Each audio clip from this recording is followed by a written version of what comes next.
Hello and welcome back to another countdown video to the release of the Switch 2, which, as the recording of this video, is June 5th. I'm Stitch1993, and I'll be doing these up till June 5th, the day of the release.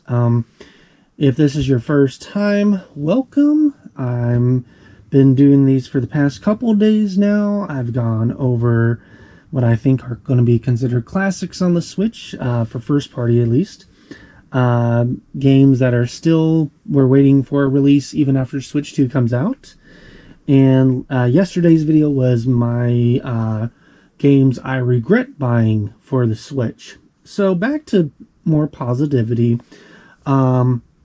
These are, as the title says, third-party greats. These are just a bunch of games by third-party developers that I just think, you know, they're great on really any system, but they did come out for the Switch, so I'm going to talk about them for the Switch. And yeah, if you guys think of any that you would recommend, definitely leave them down in the comments. And I hope this is also helpful if you are looking into any of these games. And I'm going to be talking about a lot of them in the video, so sit back. Alright, so these are not in any alphabetical order. I'm just kind of pulling from my collection here. I think I've got about 30 or so games that we're going to talk about. So let's start. Alright, first is Dragon Quest Monsters: The Dark Prince. So this is, I believe, the third game in the Dragon Quest Monsters series, with, I believe, it's starting on, I think it started on the Game Boy Color. I just remember the one that was on the DS, because that was like my first Dragon Quest game.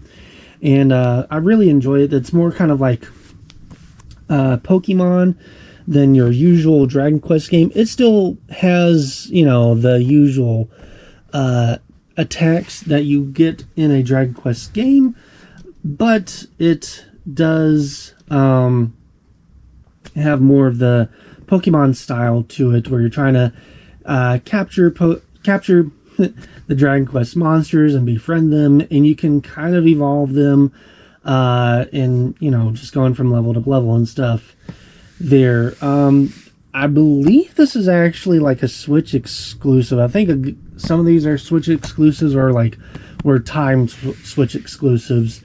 But yeah, if like this game is like technically open world as well, like you still, there's areas where like you go from one area to another and you have to save, but you're still just kind of going from one simultaneous level to another. You do have like a hub world, and you can go in this castle and it will transport you to different worlds, but each world is like open. You can kind of just explore to your heart's content. And like it's the you know, it's the classic Dragon Quest art style. So if you really like that art style, yeah, this is just one to add to the collection there. Alright, so I had never heard of this game before it came out, but I know a lot of people were like super excited when this got announced. And I like looked up gameplay of the original, and of course I saw the gameplay of when they showed off the trailer, and the also released a demo, and I really enjoyed the demo. And that was I believe it's a Live Alive. And yeah, it's, so this is, I guess, a precursor to the not Triangle Strategy, but the other one, Octopath Travelers. It's kind of like a precursor to that, where you play as the different characters, and then eventually they'll meet up and stuff. And these, it takes place like in all like periods of time. So you've got like the caveman era, you've got like 80s era, you got the Western era, you know, the samurai, the knight, like the future and the distant future, and they're all like these tiny little like stories. I think the longest one is maybe like 3 or 4 hours long, but usually they only last like an hour or so long there. And some of them even have like different gameplay styles as well. Like some are closer to like full-on just RPGs, where some are like more like action RPGs. And like for the for the one that kind of takes place in like current day, that's almost like a fighting game, pretty much. So, and yeah, this is one of those 2D HD or HD 2D releases there by Square Enix. I swear, not all these games are Square Enix games. Not all these games are RPG games. I happen to really enjoy that genre of games. But yeah, now it did get hard at the very end, which I hate when a game is like pretty decent. Like it'll like, as you level up, the bad guys level up as well. So it's always a little hard, but you can still beat them maybe after 1 or 2 tries. But it's one of those games where when you get to the last level, when you get to the last boss, the difficulty spikes. And I really did try my earnest to try to defeat it. I couldn't, no matter which different, because you can't have all of them at one time. I think you can only have like 3 or 4 on your team. And it's like, no matter who I picked, it just wasn't doing anything. And I was like, I don't want to grind. I've been playing this game already for about 15-20 hours. And I'm like this close to the end. I've had my fill of the game. I'm just gonna, I'll watch the ending online and that'll be it. All right.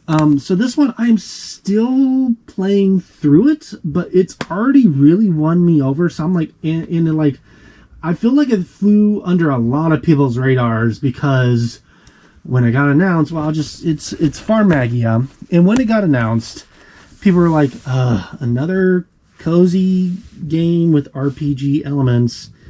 And yeah, there's a little bit of farming in it, but like, it's weird. Like, the name farm is in the title.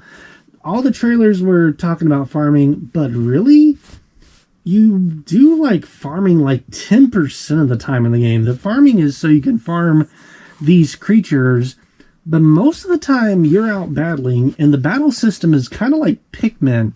So it's like Pikmin meets like a cozy farm game meets all the areas where you fight are like procedurally generated, like mystery dungeon style games. So it's like Mystery Dungeon meets Pikmin meets cozy farmer game. The artwork is really great. I like the voice acting. I like the character designs. I really like the creature designs there. And yeah, it's like you like plant some creatures, but you can only have so many creatures before it'll like say, hey, you have too many. You can still plant them. This, like, say you've got like you got like this little turnip guy there. Say you've planted like 30 turnips and you planted like 40 turnip creatures and you plucked up 30. Well, on 31, it's like, hey, you can't have any more, you don't have any more room for this specific creature. You can still plant them and reap them, but we're just going to sell them. So, I end up after a while just not planting anymore because I was like, I had enough creatures to where I'm almost through the game now, and I've kind of just stuck with like the first 4 that you unlock there. You can, there's enough creatures where you can pick and choose of who you want to be on your team. Plus the Farmagia, which is this type of person, the person that can control the creatures. There's other characters that you can choose from, so you don't always have to play as him. There's other female characters, and there's other male characters, and there's female characters to choose from, and each of those characters has different abilities that helps you when fighting. It's really fun. There is a good number of different enemies to encounter, so it's never like, even though like the dungeons will sometimes feel the same, you never know what enemies you're going to interact with, which is really fun. You can also, there is a bit of crafting, but it's like you get so many items when you're fighting that when you get to the part where you're crafting, it's like, doesn't really matter as long as you've got the money, because you have the right amount of items plus some money, and it's cheaper to craft them than to outright buy them. But you can buy everything that you can craft. So if you don't feel like crafting, or you don't have this item to make that, you can just go to the buying section and just outright buy it as well.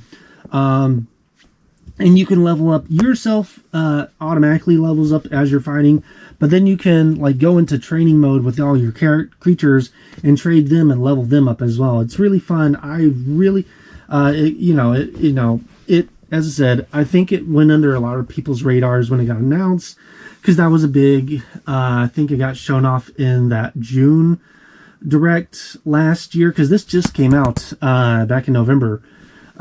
So I think like everybody was excited about literally everything else, that they just kind of swept this under the rug there.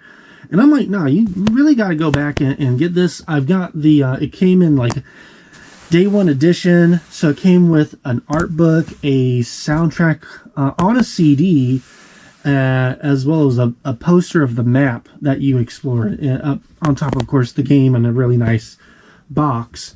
So yeah, this is a great one. I think this one's also, no, I think this one might have come out for the PS4 or PS5. I'm not sure. I don't think it's a Switch exclusive.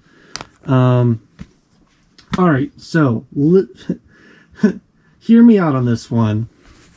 Hasbro Game Night for Nintendo Switch. I know it looks like shovelware, and honestly, from the box art and everything, it really feels like you shouldn't be picking this up, but this has on cartridge 3 board games, and you can get this for like $5-10. This has been a cheap game since like day one. I think when it released it was $30, but it like dropped in price fast because it's Ubisoft. So by the time I got around to it, it was already like $15, and I've spent so many hours playing Monopoly, Risk, and Trivial Pursuit that I've got my money's worth and then some to it. It's really interesting. They've released like all these games individually, I believe, on the Switch, but like this includes like all of them on one cart. So like this is the best bang for your buck there. And yeah, Monopoly's got like a bunch of different modes. You can play just regular mode. You can play the live city where it has more animated cities. It's got a Rabbids mode, so the board is a Rabbids thing. There's a whole bunch of unlockable tokens there. You've got the house rules, so if you want to do it to where you play and when you land on free parking, you get whatever money has been sent to the bank, or like when you land on the Go space, you get double pay or whatever else you want to do. Those are rules you can implement there. It's got a lot of different options. Risk is pretty fun. I do dislike there's only one map. I wish it came with more maps, but the map is a pretty big map, so it's fine. I guess it's only been in like the last 10 or 15 years that we've gotten different maps for Risk. But like, I think even my PC version of this game that I got back in the 2000s had different maps to choose from. So I feel like it's a little And then Trivial Pursuit, it is Trivial Pursuit. You can play with PC characters, or you can play with up to 4 players locally. I don't think you can play, oh no, you can play up to 6 players with this, here with, most of these. I'm not sure if you can play online. I've never tried, but yeah, this is a really good game, and it's not glitchy at all. I've never run into any glitches with any of these games.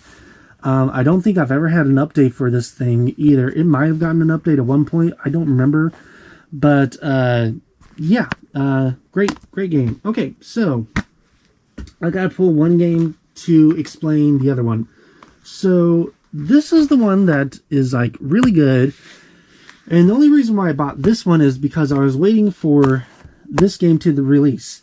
Now I played the demo of that, and I really enjoyed it. So both these have the same gameplay gimmick, where it's like you have this language that you don't understand, and you, through investigating through pictures and speaking with stuff, you slowly figure out what all the individual interpreting the language is. However, so I bought this game first. After playing this demo, I was like, well, I'll wait to get this game, but I found out this had already come out, so I got this.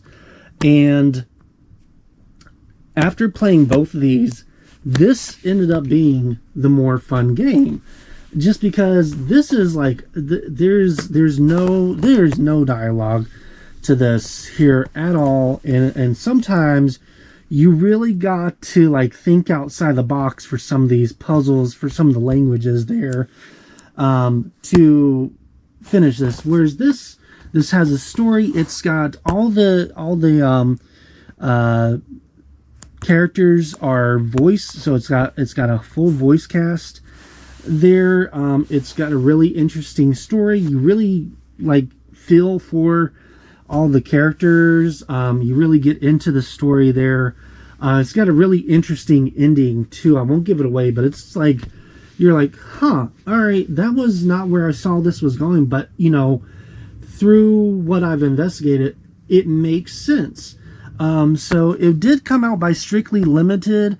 So I don't, but this is not really such a rare game, because like I think you can still get copies of this there for pretty cheap. I think this was like, I paid like maybe $18, maybe $20 for this there. And if you find it for cheap, I definitely would recommend picking it up. All right. So this is just a pretty game. It's really short. I think it's like 2, maybe 3 hours long at most. And it's a simple side scroller. You don't have really any enemies. There is a bit of a story, but it's simple platforming. And it's just like, look at this box art. You see this box art? That's how the game looks. That is exactly how the game looks.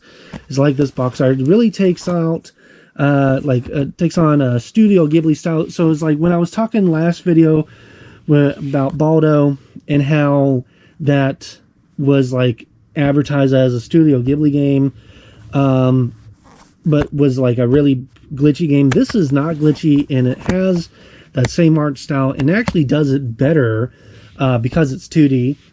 And I just highly recommend checking this game out. You can get it for pretty cheap. As I said, you can finish it in a couple hours. So if you need something that you can like pick up and play and then put back down and play later on, again, you can. All right, so again, back in the last video, I talked about Hot Wheels Unleashed 2 Turbocharged and how I really liked the first one, so I bought that one, but I ended up regretting it because of the jump mechanic. I still really enjoy Hot Wheels Unleashed. So, it is an arcade racer, and the best way I can describe that is like, it's Mario Kart meets Trackmania. There is just dozens of these little Hot Wheels cars to unlock, and the cool thing is they made them actually look like the toys. So it's not like other games where it's like, you know, actual race cars. No, you are racing the toys. All the racetracks are the orange and like blue and gray tracks. All the locations are like an arcade room, a construction site, all these places where you would like could do whatever, you know, you would love like seeing Hot Wheels cars, you know, like actually racing, like. And then it's got a great track editor. Like you can really go to town and make the most off the wall tracks you want with this thing there. Your imagination is the only limitation when it comes to that, which is why I really enjoyed it, because I grew up with Trackmania, and that was the main selling point, was you can basically make any track you can think of, and you can put boosters and jumps really anywhere. It's got a really fun online mode. It is a little every now and then it's a little because sometimes it's like Mario Kart where everybody has to vote on a track, and most of the times like the most simplest track gets voted. So I was like, all right. Because when you get points, you can use those points to unlock more cars. And in this game, the main issue people had was like you unlock cars by like purchasing in-game currency. So you don't have to use credit card, but it's always random. So you like hope and pray you don't get another car that you already have and you want to unlock. a different one. But 9 times out of not 9 times out of 10, I would say like 60% of the time, you're gonna get later in the game after you've unlocked a good bit of the roster there, you are going to get that same car again. They did fix that for the sequel, but as just watch the last video for the reason why I would not recommend this one, but I would highly recommend this game. Oh, man. Okay, so this is going to be a hot take here. So I like this more than... I feel like this is a better game than Breath of the Wild. Yeah, it is kind of the same. It's a open world action-adventure game. There's puzzles. You can climb anywhere. You can go anywhere. It's a giant open world. Here's the thing. 1, your weapons aren't going to break. 2, it's got a really interesting story. So it's Greek mythology, but it's like, it kind of is like a comedic Greek mythology story there. And 3, there's more different enemies than there were in Breath of the Wild. Like in Breath of the Wild, I think I can like count all the enemy types on like my hand.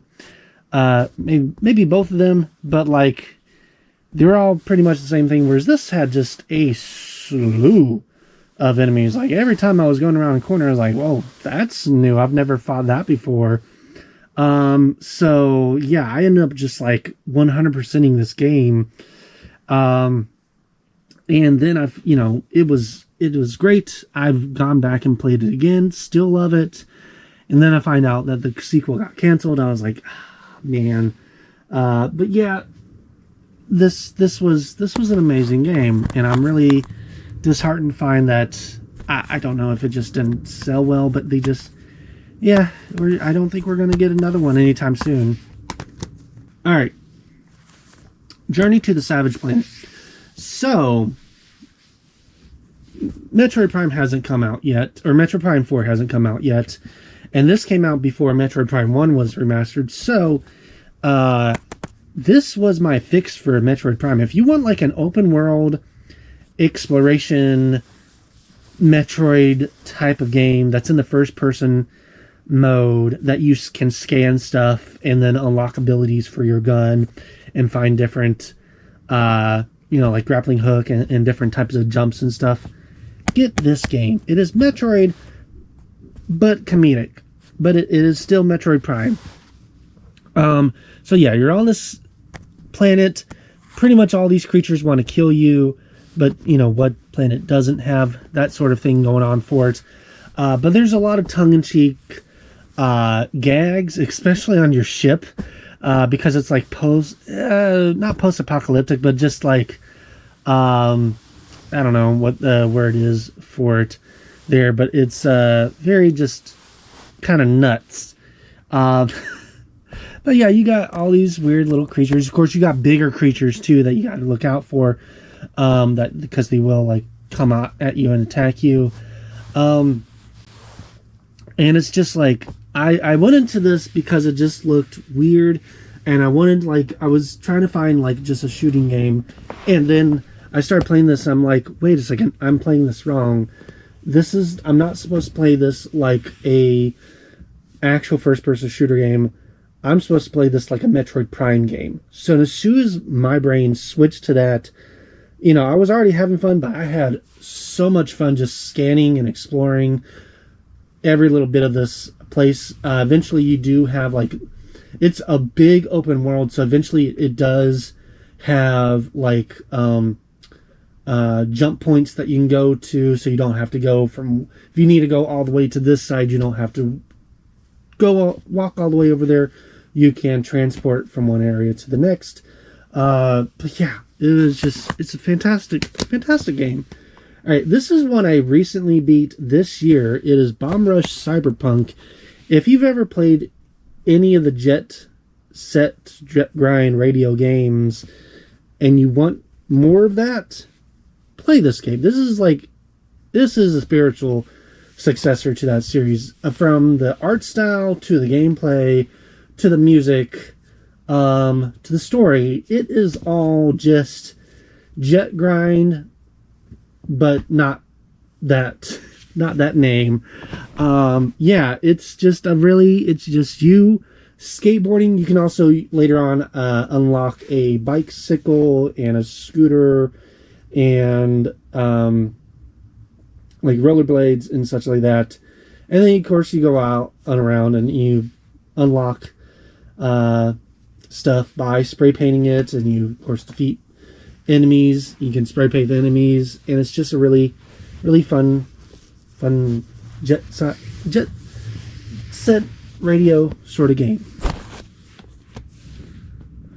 Alright, so Bug Fables: The Everlasting Sapling is like one of the best Paper Mario style games I've ever played. Like, Paper Mario is my favorite Paper Mario game. Like the first one that was on the N64. Super Paper Mario is like my second. And then this is like my third. Because, yeah, it just really got the spirit, especially of like their first one and Thousand Year Door. It really got the spirit of it down. And on top of that, you're, these little bugs and everything's, Pikmin style, where it's like small creature, large areas, buckets and stuff are towers. Bugs Life sort of things there, which I just love. And you've also got, a really good story, really fun characters. And then on top of that, if that wasn't enough, there's like a card trading game within this game that, like, as you go and explore, you can unlock cards, and there's like a side story that you can like be in this championship for the card battling. And it's like such a fun card battling game that I like. For some of the game, I like completely like, it was like, we'll do the story and the other side quests later. I have to play more of this card game because, man, it was just so addicting there. I believe it was limited run, but I think now there's also just like a regular retail copy that you can pick up too, if I'm mistaken. But yeah, wow, this is definitely up there in my favorite Switch games. All right, so this was, I believe, like a launch game for the PS5, or like close to it. And first I was like, okay, well, that's going to be like the first game I get for the PS5 whenever I get a PS5. And then they're like, PS5. And they're like, oh yeah, we're just going to port this to the Switch as well. And I was like, cool, awesome. And man, freaking love this game. It's like it's like a first person, well, I guess Pokemon Snap's first person as well. But it's like open world-ish puzzle adventure Pokemon Snap style game. I won't go into the story because it's really kind of confusing without like playing it from beginning to end, and a little spoilery, but just, you get on this island where a bunch of these Muppet looking creatures live, and you just go out and explore, and you collect all these food based creatures. And yeah, like some of them are really cool, some of them are really cute. Sometimes you've got some boss battles, so you have some puzzle mechanics to it. You've got certain creatures have certain ways of collecting them. Sometimes it's just, you can just put out this like little pod, and as long as it's near them, it will catch them. But sometimes they're either too big or they're too feisty, so you can't do that. So you gotta, or they're, too quick, so you gotta do some other stuff for that to happen. It's just great. Burger Time Party. All right, I like the Burger Time series, and this is just the newest Burger Time game, and it is Burger Time. It's got this cool art style, kind of like those 40s, 50s cartoons. I guess if you had to compare it to a video game, you could compare it to like Cuphead if you wanted to. But yeah, I think this is Switch exclusive. I'm not sure, but and for a while it was out of print, but I think that they started reprinting it again, because for a while it was kind of expensive for whatever reason. Not when I bought it, but like after the fact. I was like seeing the price of it go up on my little Game Eye app that I have. And I was like, okay, that's weird that of all games, this would be one that would be starting to get like highly sought after, rare, whatever. But it's a really fun game. It's also because it's, you know, the party is, you can have up to 4 players playing it. You can have I believe 2 players can be like the villains, while the other 2 can be the little chef. And yeah, it's got a bunch of different puzzles. It's got a whole crap ton of levels, and it's just a really, really fun game there. Carry On. I've talked about this game already when I did the 100 Switch games. I'll talk about it again now, though. This is a Metroidvania game where you play as a villain. You play as basically the Thing, like from John Carpenter's The Thing, and it's just great, like going around creating havoc, killing the scientists, destroying stuff, figuring out the puzzles, and of course unlocking abilities as you would. And there's a story to it, and it's a really interesting story, and then it teases a sequel at the end. This came out in like 2019, 2020. We still haven't gotten a sequel, so I don't know what's going on, but this is definitely, you know, a great one. Speaking of great games, you know, they're all great, but, you know, these couple are on my, like, the best here. Chronos Before the Ashes. So this, I believe, was, like, at first, like, a VR game, and then it just got released as a non-VR game. But the cool thing about this is, alright, so you can play as a human character, as a female or male character, and it's like this Legend of Zelda Dark Souls-ish sort of thing, to where the difficulty is a little bit higher than usual, but not like stupidly difficult. And the thing is, the mechanic is, every time you die, you come back as yourself, but 1 year older.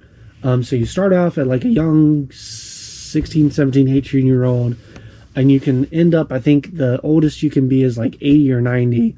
So when you're, you know, of course, younger, you're more limber. You can when you level up, you have more like attack stuff that you can unlock. But as you get older, those attack options go away and more magic options open up there. So it's kind of like, do you want to, like, sometimes I would just like die on purpose, so I could unlock the magical portions of it. It's a really fun game, really imaginative with the creature designs. The closest thing I could compare it to would be like Jim Henson's Labyrinth. Like, a lot of the creatures remind me of that, but like slightly spookier. There's like one part of the game that like really is spooky. So it's like you see these Minotaur statues, and like for a while these just are there, and you think, oh, this is like part of a puzzle or something, and then you get like some sort of item, and then all of a sudden they turn into like the weeping angels from Doctor Who, where every time you're not looking at them, like the camera's not on them, they're moving towards you, and as soon as you look back at them, they stop. And it's a great mechanic. I would love, I don't know if I forget the YouTuber, but the Boundary Breaks. I would love for him to do, I would love for She Says to do a video, if he hasn't already, on this game, just to show how that mechanic works. Like, because you really can't ever see them move. As far as I've tried like kind of inching the camera just slightly to, you know, corner eye, but it's like as soon as, I guess it's, you know, coded in, as soon as they detect the camera, or the camera detects them, they stop in their tracks, or they stop right before then. So, and they'll like chase you for a while. It's like a good portion of that level, they're just like, and there's like more and more of them show up, so you're just like, starts getting stressful. But overall, just a really, really fun game. I know there's like 2 sequels to this, or like 1 prequel and 1 sequel that have come out. I need to get them. I don't know if it has the same mechanics. I would hope so, because I really like this one. All right, Clive and Wrench. So Clive and Wrench looks like your basic budget type of game. Like if this was like a box art for the Wii, you would think it was be right up there with like Ninja Bread Man or something like that. No, absolutely not. Actually, this the closest thing that I can like compare it to is Banjo-Kazooie, and it's like a really good Banjo-Kazooie type game. So you've got, you play as Clive, you've got Wrench the monkey, which is like your Kazooie. You've got all these different locations there, and there's a lot of locations. And yeah, it is still a little on the budgety side because it is, a small company, Numbskull Games there, but it's got a lot of heart, and it's got a really fun, just, collecting ability. You can unlock more abilities the longer you play the game. And it's just a fun little game. I think I ran into like 1 or 2 glitches throughout the whole thing, but they were small, and it was like, it wasn't anything game breaking or anything. And I was just like, wow, this is just, I don't think anybody's ever going to talk about this game. So that's why I'm talking about it here, because I'm like, this is one of those, like, yeah, you hear all about all the time on like the N64, like the Banjo-Kazooie, Super Mario 64, Rayman, but you rarely hear more stuff about like Tonic Trouble or Robot on Wheels or stuff like that. So I think that's going to be like this, where it's going to be like the Tonic Trouble, like Robot on Wheels. Like it is going to eventually find its fan base there. And that's why I'm talking about it, because y'all need, if you want more of those Banjo-Kazooie style games, you got to try this game out. And then we've got Jim Henson's The Dark Crystal Age of Resistance Tactics. Yeah, that's my only complaint is that's a lot of words right there. And it's not the longest one, but it's probably one of the longest titles I've got on there. But yes, so it's a tactics game with the Dark Crystal characters from the Netflix series. I thought this was never going to get a physical release. When they announced this, it was like 2019, maybe 2020, maybe 2018. And it was like, as soon as I saw it, I was like, well, I have to get that. But then it was digital only. I really want to get physical games as much as possible. So I was like, I guess I'll just, I had it on my list of games that like right before the Nintendo Switch eShop shuts down or like doesn't allow you to buy games anymore, I'm going to go on there and buy this game, as long as they never get a physical release. So this was on that list of games. I was like, if this never gets a physical release, I will eventually buy it digitally, right before they shut down the eShop and stuff. But then Limited Run comes along and releases it, and like, yeah, it is a bit bare bones as far as tactics, and look, it is kind of like a budget style game there, and it does get a little long in the tooth, I feel like, with the gameplay style, but it's me. As I said earlier, I love tactics games. I think I mentioned in the last video, I love tactics games. Really, anything tactics, I'm going to be on board with pretty much. And then The Dark Crystal is one of my favorite movies, and Age of Resistance was a great prequel show. I hate that I got canceled, and I hate that we still haven't gotten an official DVD or Blu-ray release of that show. But yeah, this was great. This is Doom. And just like one of those games, as soon as I got announced for a Switch, I'm like, wow, awesome. Nintendo Switch is going to get games like this. Great. Because, for a while, Nintendo wasn't allowing games like this to release on their systems. So I'm glad that they were able to, and it runs great. It is, if you enjoy the Doom series, you're going to enjoy this one. I still need to get the sequel to this, and I am looking forward to the new one that just got announced. Alright, so going back to Banjo-Kazooie style games, Yooka-Laylee. I don't know why I feel like there's been some hate on this game. Not like soon after it got released, like people were hyping this up because it's like Playtonic was the company that made this, and then was like made up of most of the people that used to be at Rare, which made the Banjo-Kazooie game. So like it was like, oh my goodness, this is basically Banjo-Kazooie with a new coat of paint. Oh my god, can't wait. The Kickstarter went really well, and like every time they showed it off, it was great. The game came out and people were like, it's okay. And I'm like, well, I wonder why. And then I bought it, and I don't know why they were saying this is meant. This is a great Banjo-Kazooie game. Like it's really well polished. It is like beautiful to look at. I love the gameplay, love the characters. I love all the little Easter eggs in this game and all the little extra characters that show up from other franchises showing up in this game.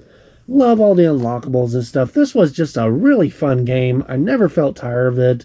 I felt just the same about this as I felt about Banjo-Kazooie back when I played Banjo-Kazooie for the first time.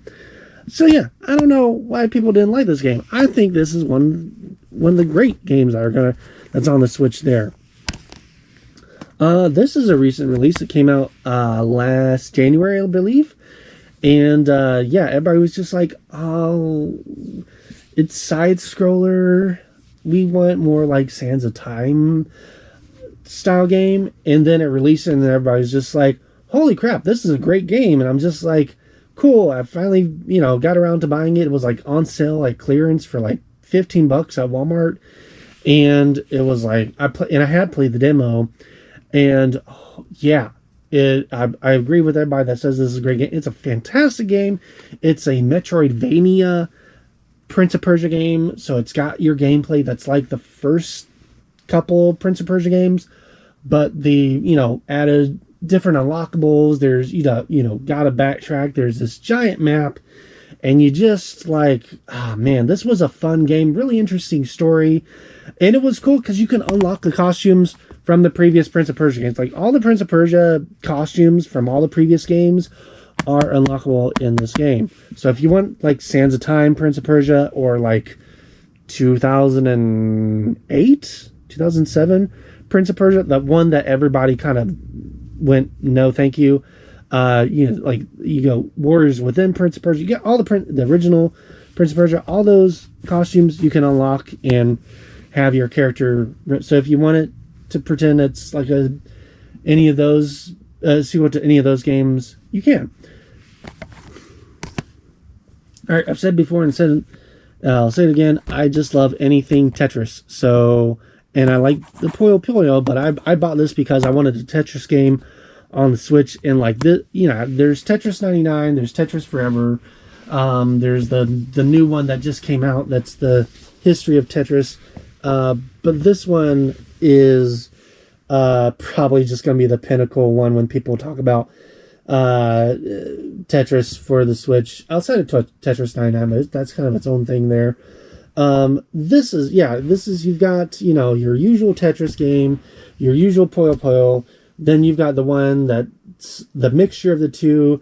You've got puzzles, you've got an arcade mode, you've got a story mode, you got versus mode. You got so many modes and unlockables in this game. You really, like, if you were on an island and you had to pick like a handful of Switch games, this is one I would pick, because basically you could just never get bored, in my opinion, of this game here.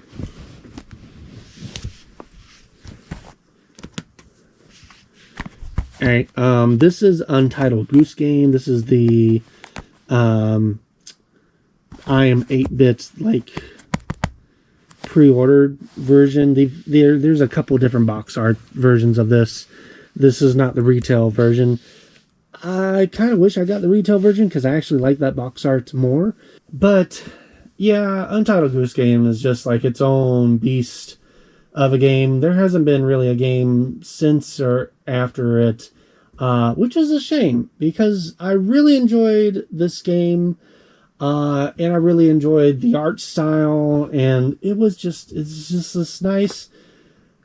I wouldn't call it cozy, but it's definitely relaxing, for the most part, sort of game. There's puzzles that you got to solve, and of course it's all done through this goose. And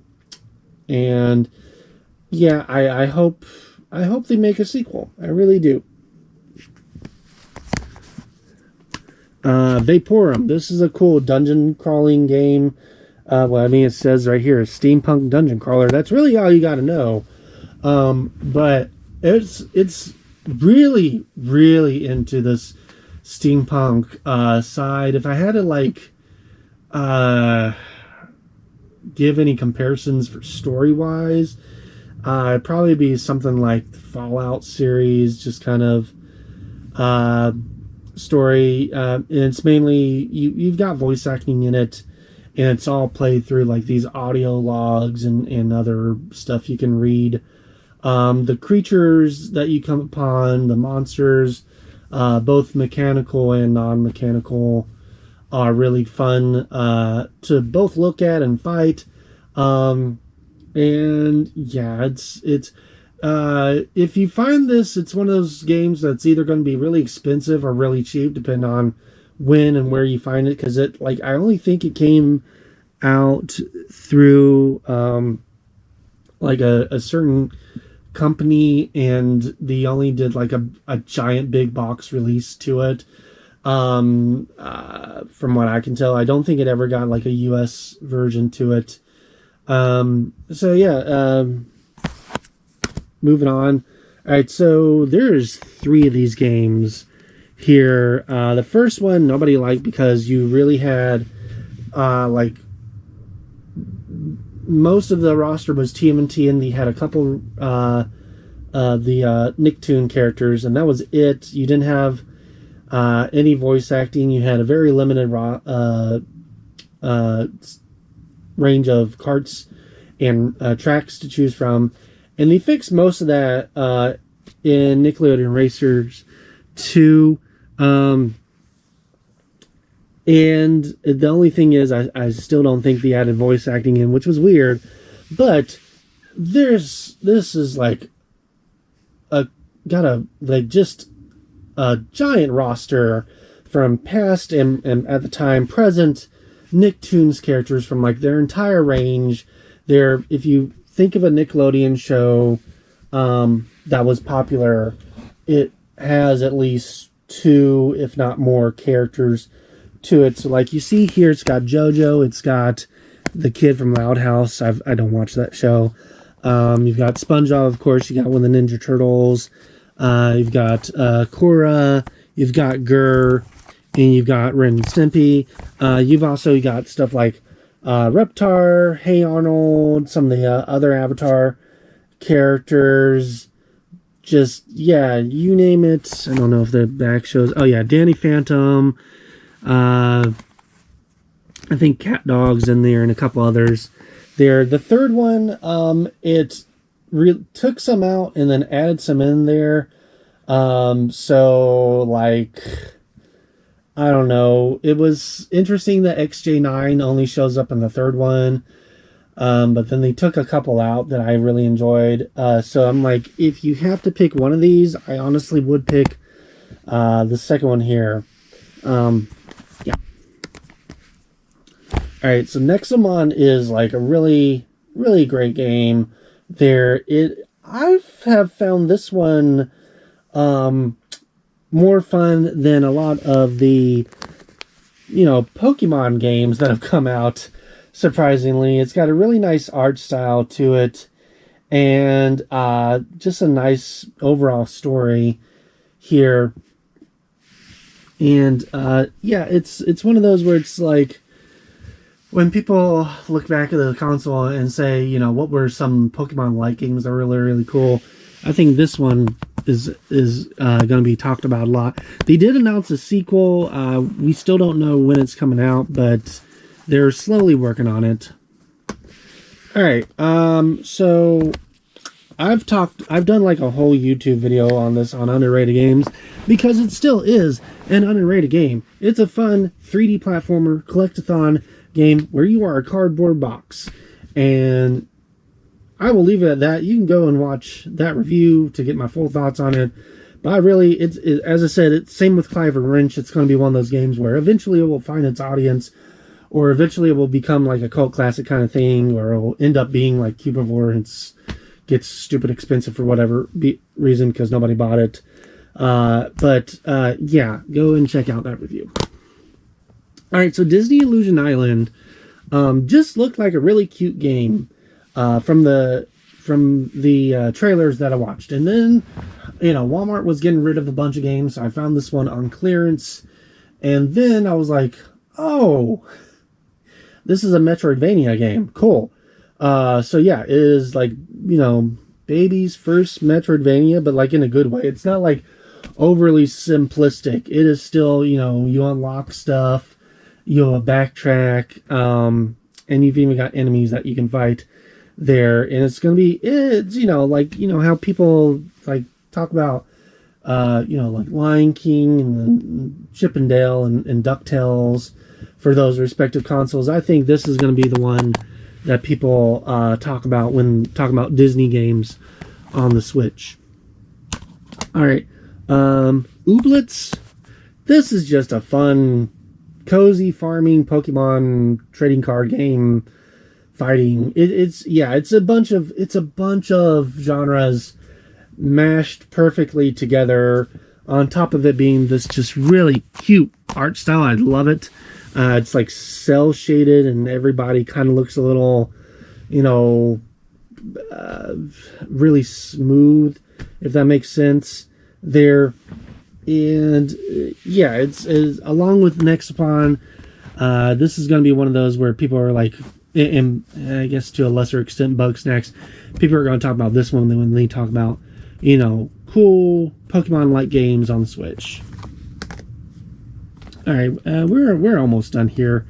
So Pac-Man Museum Plus, I bought this just for Pack Attack, but I ended up enjoying a lot of the other games on here. And then there were some that I had never played or never thought about playing, and then they were on this. So I was like, might as well check it out. And it even included Pac-Man 256, which was like an iPad game, I think, or just like a mobile game. And that ended up being like one game I really got addicted to, because it's almost like endless Pac-Man in a way. And I really like the art style and everything. Pixel Puzzle Pack in 3-in-1. So I mainly got it for Pixel Lines because that's I'm sorry. I got it for Pixel Colors because Pixel Colors is basically a Picross game there. These are also kind of like Picross, but like reverse in a way, where you gotta fill in the colors, and it's kind of more of a puzzle game to it. But yeah, this is just I got this specifically because it's like one of the few physical Picross games on the Switch there. Alright, so I was late to the party when getting this game. I only just recently got this back in December. I have finished it or gotten to the top at least once. And yeah, it's as addictive as people say it is. Holy crap. It's a card game, procedurally generated dungeon map there, and it is it's the most addictive game I've played yet on the Switch. And if you like games like, I don't know what I would compare this to, but if you like trading card game style games, this will be one of them there. All right, so These are my last two games. I have talked about this one in the past, and eventually I'll talk more about it. So I've done a review on a game called Cubics Robots for Everyone Showdown, which was a GameCube game where it was an RPG where you use the Cubics Robots for Everyone characters to fight other robots. And this is kind of in that same vein. It has similar art style, similar design for the robots, different story, of course, but it's a fantastic little weird little RPG, again by NIS America, and it's just, you know, a charming little thing there. Alright, and then last but not least, I know this has come out on other consoles. I know. However, holy crap, is this like one of the prettiest games on Switch? Yeah, it runs really smooth. You do have to kind of play with the controls, like the settings, so it's not as laggy. But I was able to get it to where I got it to where there was basically no lag on it after a while. And whew, wow. Talk about like one of the best horror games of all time. This is here. I'm so glad that they announced a sequel. I can't wait for that there. And yeah, that is all the games that I've talked about here. I'm gonna lay them all out. These are just the ones that I own that I think when people look back, or at least especially when I look back on the Switch for third-party games, these are going to be the games that I think of and would recommend to people when asking, hey, what game should I buy for the Switch? These are pretty much the lot of them. There's a couple others there, but yeah. And again, I would love to hear y'all's recommendations down the list. Which ones do you agree with? Which ones do you not agree with? And then which ones do you think, you know, hey, you liked this and this game, check this one out. Or, you know, hey, you like this got a sequel, it's this. Yeah, look forward to more of the just me gushing about Switch for the next, I think we got another week now until the Switch 2 comes out. It's a little over a week now. So, yeah, thank you and have a good day. Bye-bye.